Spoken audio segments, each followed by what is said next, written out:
Started in this process. I'm a single definition ego manifester, and I'm a pure individual. I'm also a 5-1 profile. I'm not somebody that has built into them a great deal of compassion, sense of community. As a manifester, I'm somebody who's always been very much alone within their own manifesting potential. And when this knowledge was given to me, it was obvious to me after my own process with it, it was obvious that it had value, had logical value.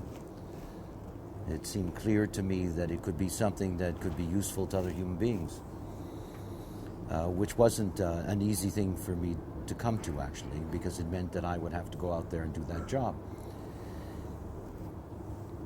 Everything about human design, aside from the fact that it's been substantiated scientifically, so it's not a matter of believing any of this, is simply a fact. We have different genetic characteristics.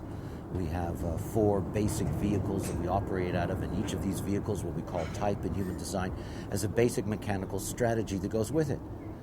My assumption was that if somebody came and sat down with me and I did an analysis, I did a reading, and I took them through their design, and I told them what was there, and I gave them their strategy, that they would go out the door and wake up. Which only shows you how naive I was.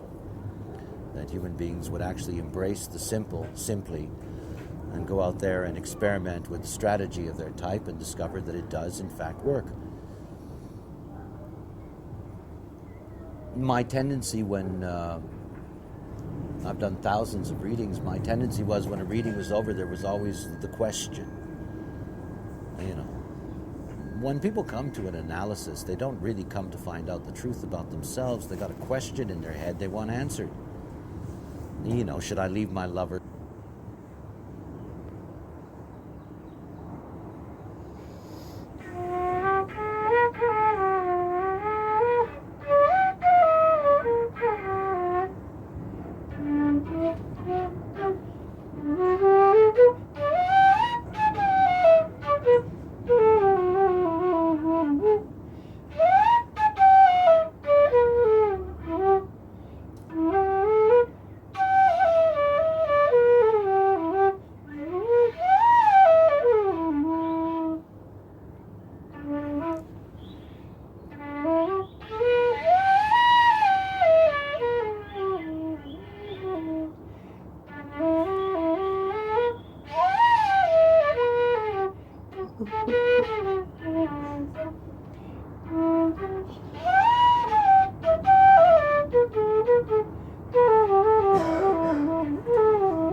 Should I get a new job? Should I change my life?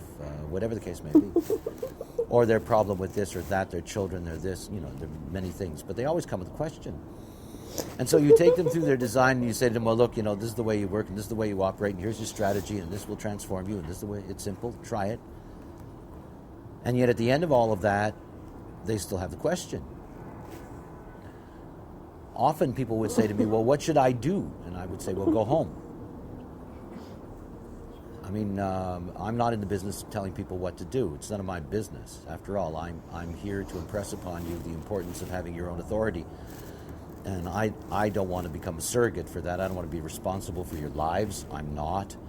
I'm not even responsible for my own. I do the best I can to be a good passenger. Anyway, over the years, and I've been doing this for a very long time, I realized that regardless of how I operate, people need help. That it's not easy for adults to decondition themselves. That, in fact, without help, it's exceedingly difficult, other than in extreme cases. The enemy is the mind. I mean, the enemy is the mind, and yet at the same time, it's the mind that gets you here. It's the mind that's open enough in its way because it's fascinated by this or that can bring you to a point of embracing on the mental plane an understanding of yourself. But you still have to bring your mind to that place where it surrenders to your true authority. And that true authority is not your mind. I will, in the course of the day, I will give for each of the types a strategy for you in terms of dealing with your mind. In other words, how to fool your mind into being your ally, how to fool your mind into allowing you to really follow your strategy. And it's an essential ingredient to living your design.